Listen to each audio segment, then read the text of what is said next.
Now it is. Namasadase, Namasadasaspataye. I am once again thanking the organizers for asking me to address this august audience.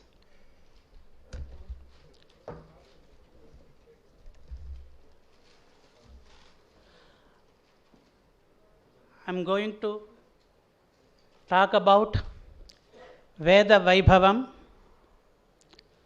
that is glory of Vedas. The glory of Vedas has been understood, has been appreciated by several scholars both in India and outside India. If Indian scholars, the Prachina gurus like Shankara, Ramanuja, Madhva, and the contemporaries now like Vivekananda, Aurobindo, and others, if they are extolling the glory of Vedas,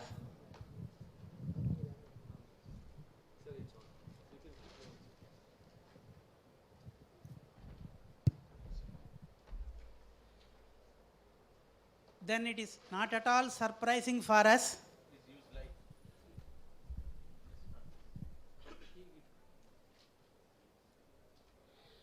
because all our sects and subsects within Hinduism have one thing common: we all have our roots in Vedas. Therefore, even though there are different sampradayas, we are one in one thing, that in acclaiming that Vedas are supreme. But what is surprising is that so many scholars outside India who do not come in the tradition of respecting Vedas, who come across Vedas as just an object of study, if they are attracted to Vedas and if they say that Vedas are supreme, then there is something more in it, and that is what we are going to see today. And the list of admirers of Vedas is a long list. That list includes several eminent persons who have gained eminence in several walks of life, from several professions. And I am giving a sub-list there. I am starting with Professor Schrödinger, a great physicist, a Nobel laureate, winner of Nobel Prize from Austria. We will learn more about the eminence of these persons later. Let me first go through the list now. Then we have M. Maeterlinck from Belgium, who is also a receiver of Nobel Prize. Then we have Henry David Thoreau, American philosopher. Then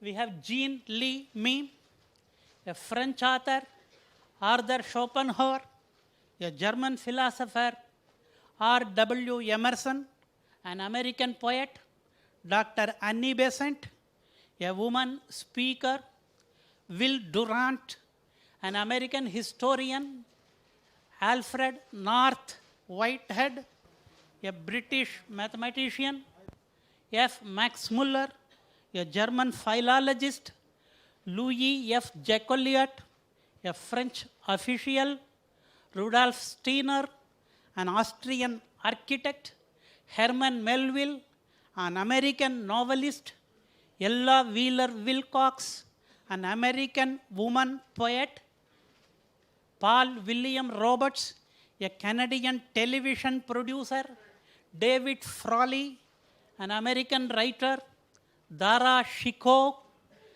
a prince when Mohammedans ruled India, H.M. Hindman, a British publicist, Sir John Woodruff, a British advocate, Paul Thiem, a German Indologist, Dick Teresi, who lives along with us now, an American author.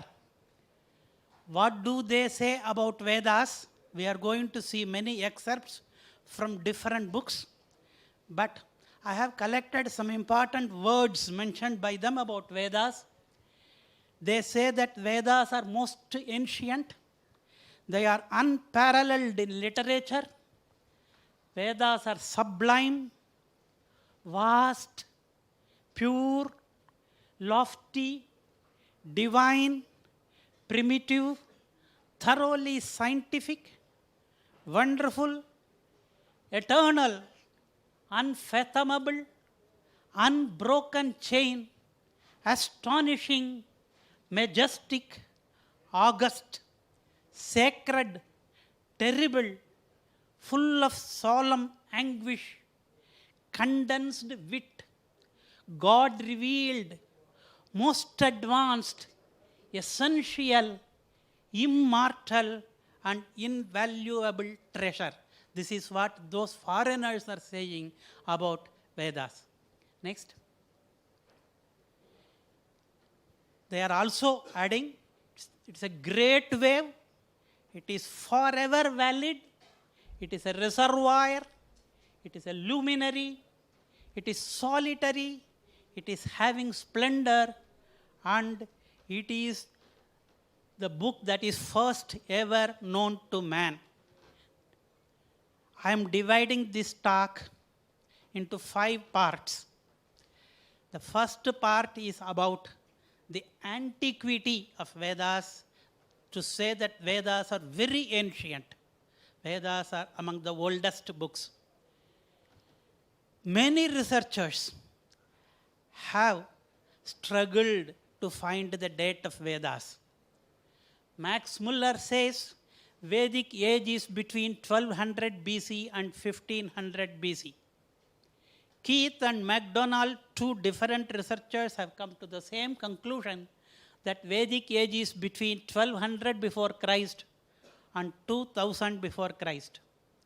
Whitney and some others, they say that Vedic age is before 2000 BC. Winternids, a German researcher, says Vedic age is between 2000 BC and 2500 BC.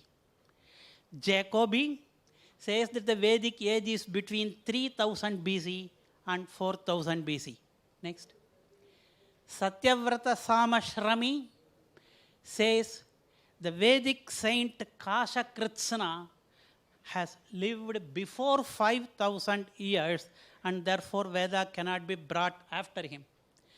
Lokamanya Bala Gangadhar Tilak says that Vedic age is between 6000 BC and 10,000 BC, and his evidences are mostly astronomical. Sampurnananda says that the Vedic age is between 18,000 BC and 30,000 BC. Pandit Krishna Shastri Godbal concludes that Vedic age is before 18,000 BC. Avinash Chandradas Mukhopadhyaya has written a book determining the Vedic age to be between 25,000 BC and 50,000 BC.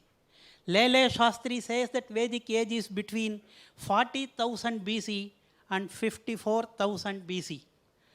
Rajapur Patankar Shastri says that Vedic age is approximately 21,000 BC, and his main reason is about the floods in the Saraswati river. Next. Pavaki says that Vedic age is before 2,40,000 years. And Pandit Dinanath Shastri says Vedic age must be before 3 lakhs years. Dr. Jwala Prasad says that Vedic age should be before 5 lakhs years. And Nobel laureate Matter Link says that Vedic age is before 70 lakhs years. And Maharshi Dayananda says that the Vedic age must be before 200 crores years. And his reasoning is that Veda was there when the world was created. This is the age of the world, and therefore that should be the age of the Vedas. Next. When people are giving so many different dates for Vedas, how do they conclude that their conclusion is the right one? I start with Max Muller. Max Muller writes, whether Vedic hymns were composed in 1000 or 1500 or 2000 or 3000 BC, no power on earth will ever determine. I have exactly quoted his words. He is only making a proposal that let it be 1200. That's all. Because it cannot be brought even below that. This is what Max Muller himself writes. Next. Same Max Muller writes, I have repeatedly dwelt on the merely hypothetical character of the dates. Merely hypothetical, which I have ventured to assign to the first periods of Vedic literature. This, he writes, when some other researchers criticized Max Muller for unnecessarily bringing down without any reason the age of the Vedas among themselves. The other foreigners are criticizing him.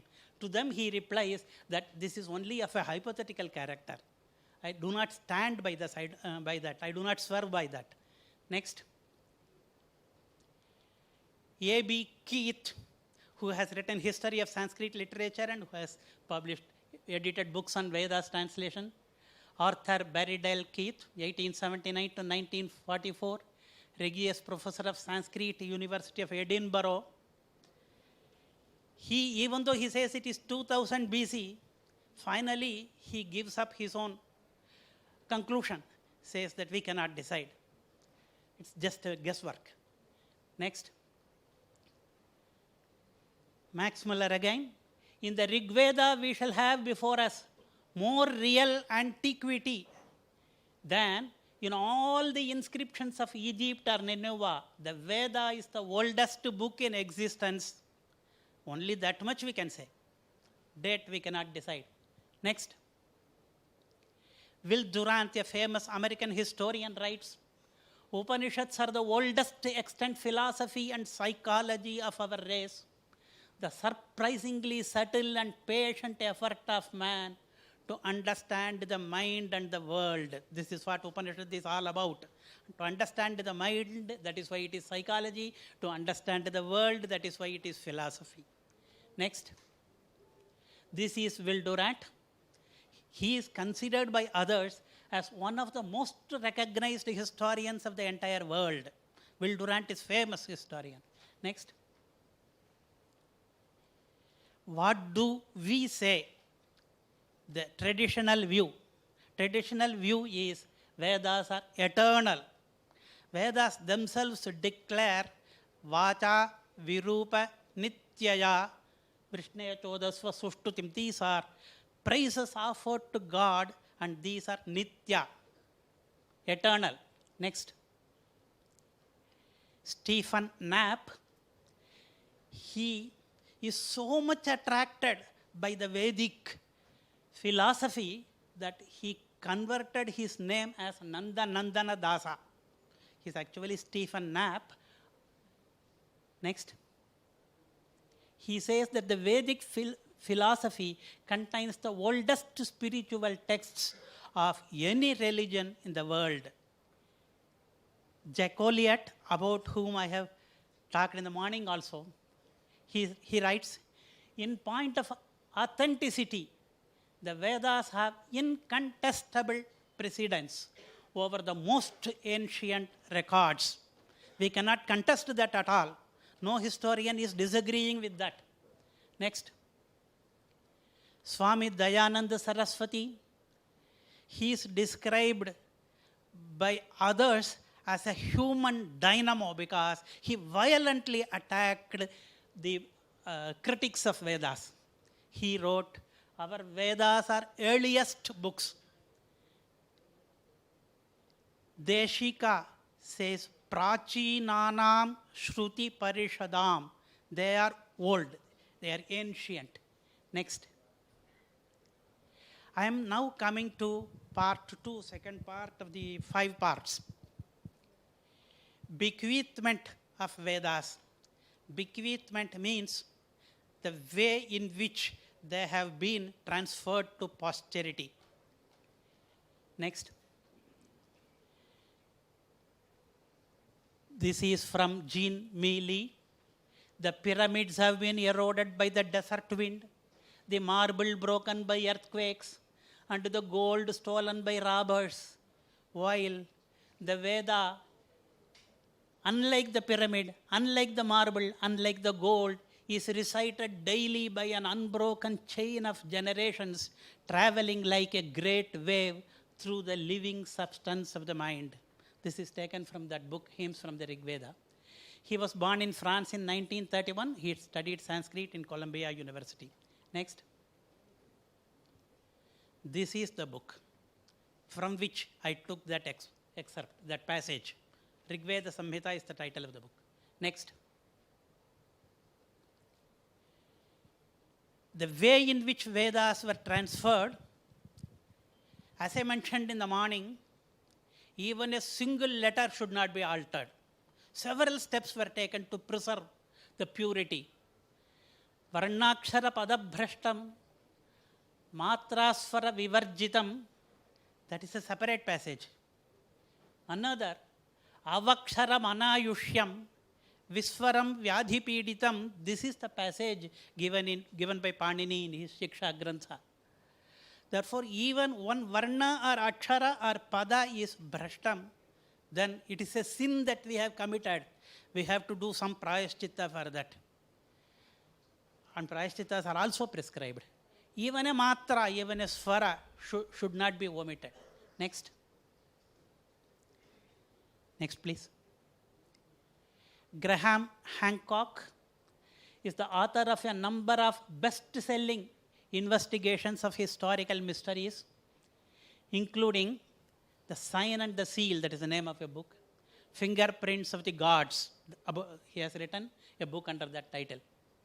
What is the most amazing about these hymnodies is not so much their overall length, which is awesome, but that for most of their history, it is probable that no written versions of them ever existed. Not because they could not be written down, but because they should not be written down. Next. Next, please. Markandeya Smriti says that Vedas cannot be modified even slightly. Next. Vedas should not be written, says Mahabharata. Next.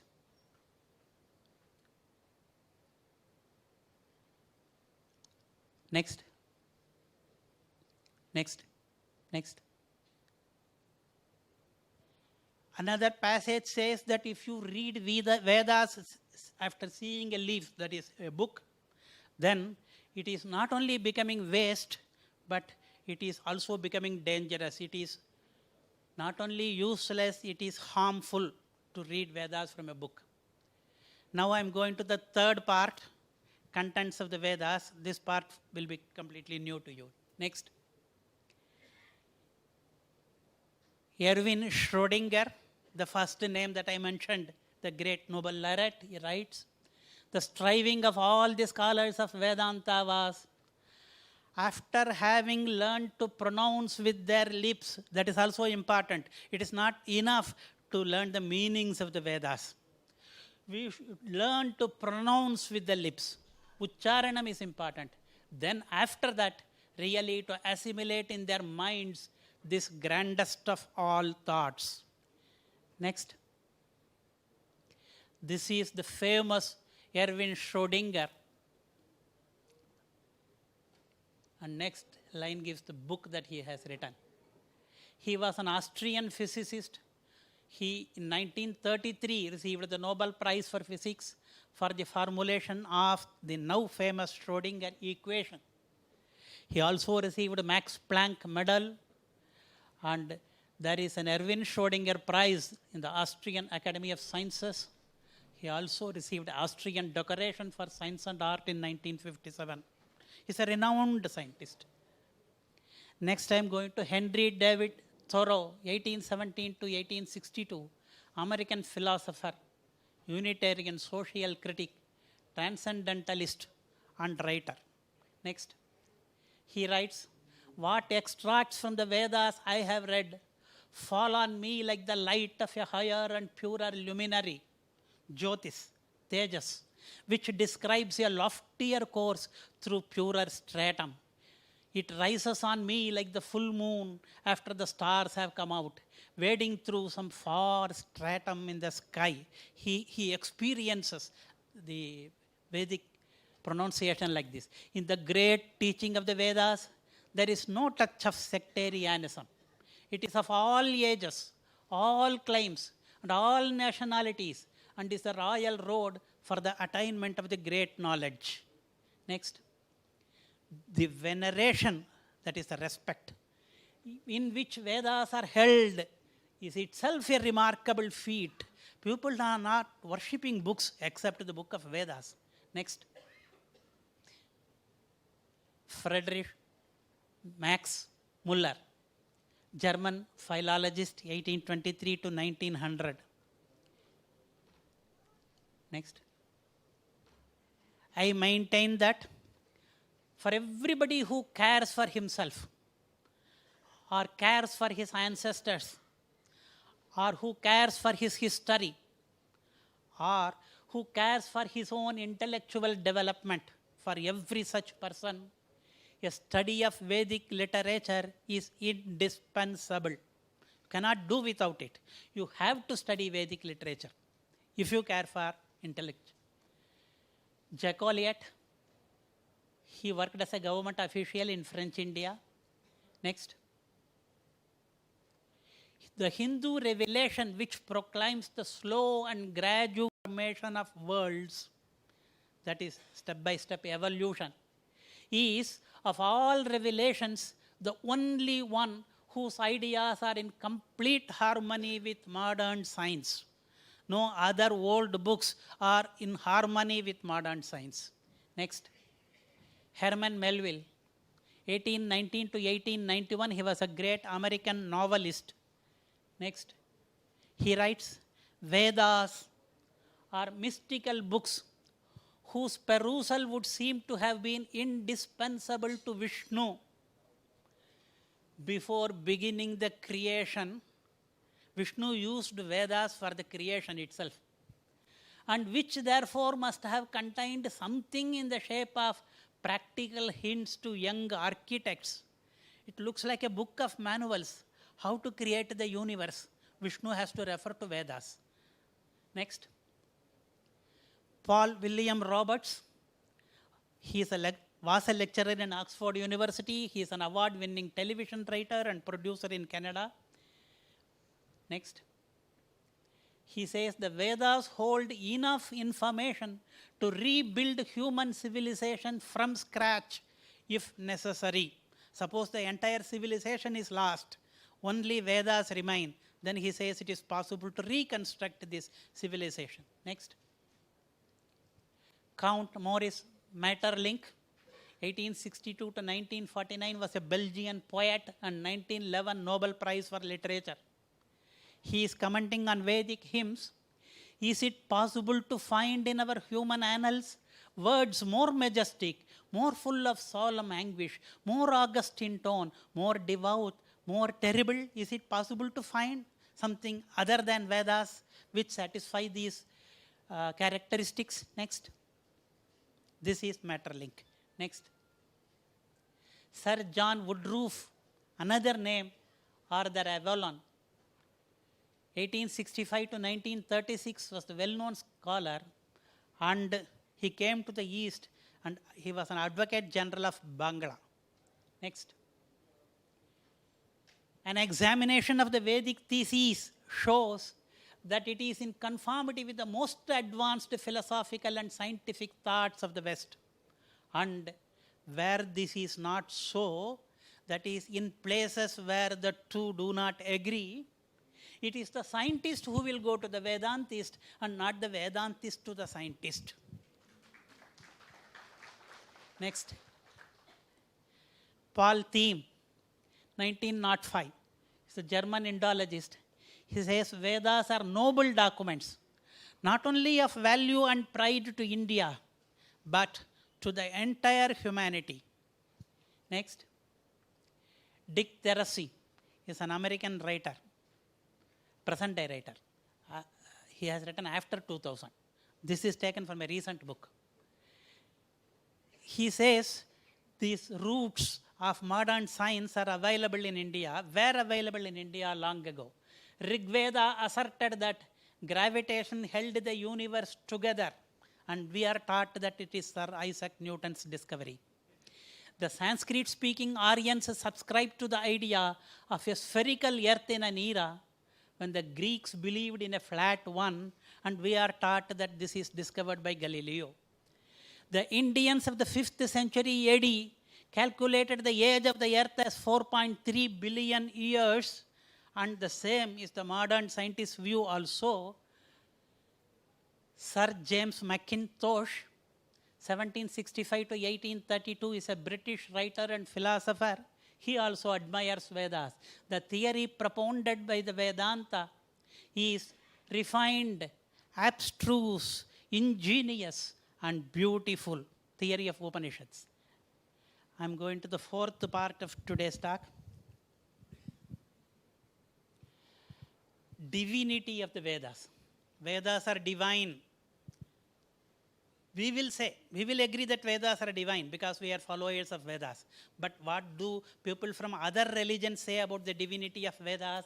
I start from Prince Muhammad Dara Shikoh. He was Aurangzeb's brother, Shah Jahan's elder son. He has translated Upanishads into Persian language, about which our governor was mentioning in the morning. He is the author of that translation. Prince Muhammad Dara Shikoh, 1627 to 1658 AD, the favorite Sufi son of Mughal Emperor Shah Jahan. What does he say? He says about Vedas, the first heavenly book and the fountainhead of ocean of monotheism. Monotheism is particularly emphasized because there was a wrong propaganda that Vedas are polytheist works. It is not so.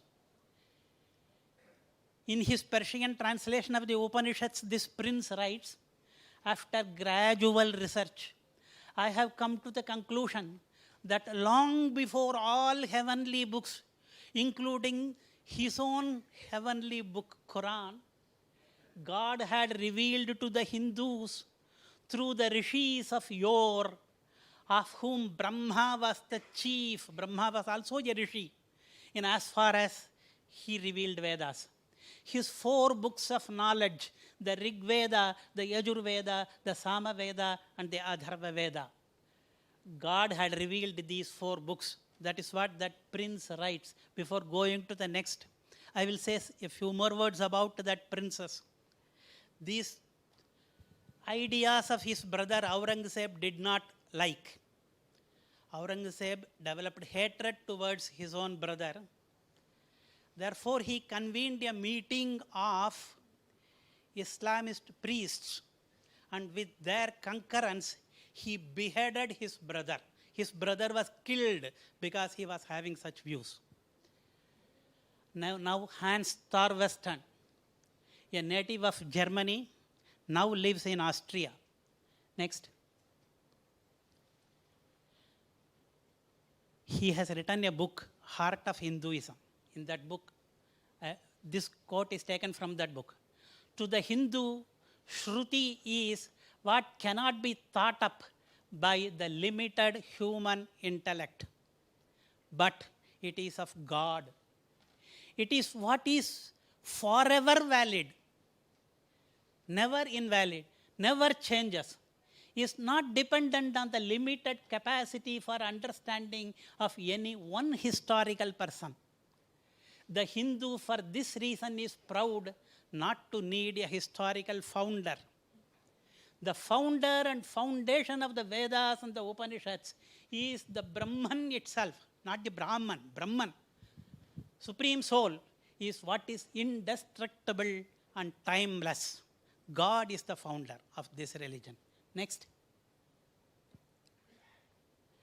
This is the cover page of the book from which the previous quote was taken. Next. We believe that Veda is not different from God. Vedo Narayana Sakshat. We equate Veda to God. Next. I'm going to the last part, the fifth part of this talk. There are hidden meanings in the Vedas. Next. Rudolf Steiner, he's an Austrian architect. Next.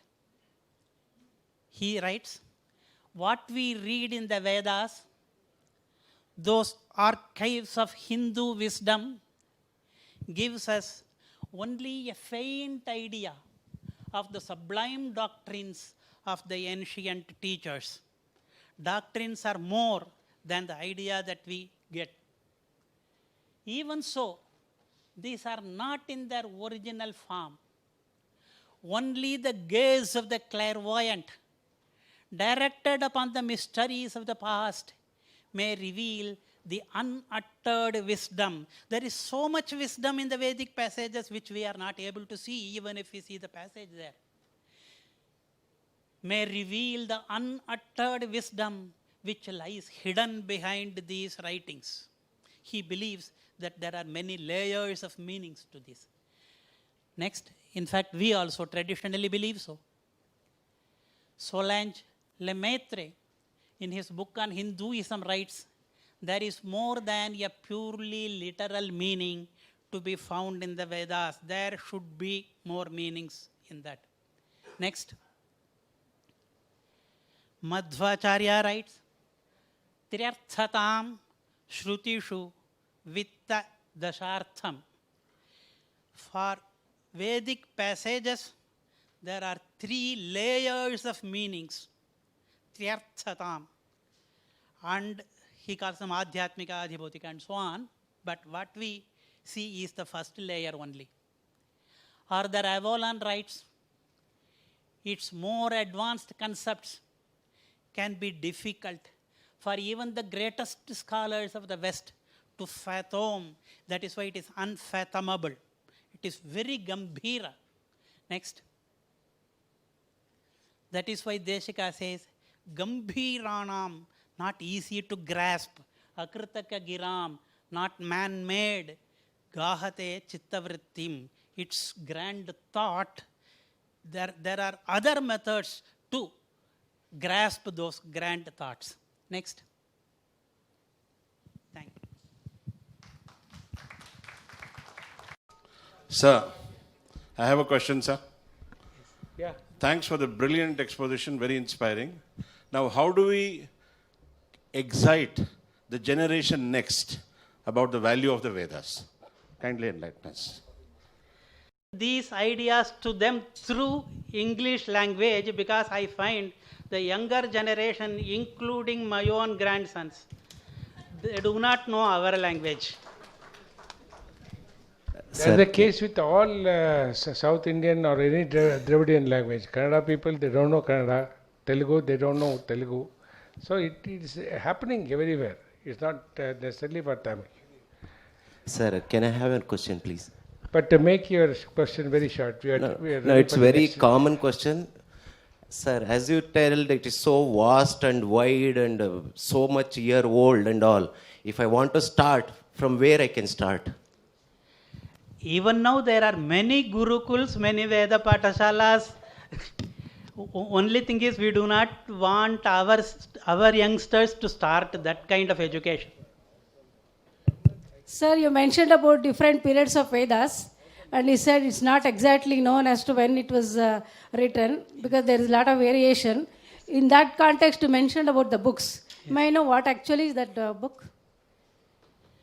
I took extracts from many books, one from Max Muller, one from Keith, one from MacDonald, and one more which I have not shown here is from Kajki and Wilson. Every one of them will give an age of Vedas, will make a proposal. At the end, they say it is only a Hashyam, conjecture.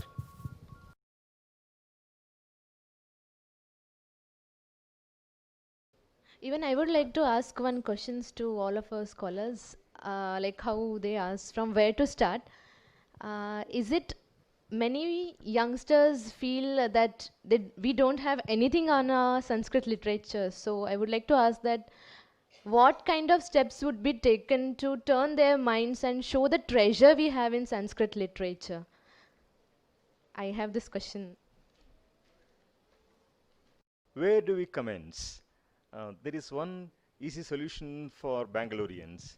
The Karnataka Sanskrit University is starting an evening course in BA in Sanskrit. So where the 3 core subjects are Sanskrit, and that offers an excellent introduction to the study of Sanskrit, and the qualification that is required is only your second year pre-university. And if you have some knowledge of Sanskrit in addition, it's welcome. Even otherwise, we start from the beginning, and the classes are from 5 to 8 in the evening. So Bangaloreans can make use of this opportunity. Those who are retired, those who are employed and can find time in the evening hours, they are most welcome. You can visit the website of Karnataka Sanskrit University and go to the evening college in that website. You will get all the details. So there you make a start with learning Sanskrit, and that can lead you to the Vedas. Thank you very much.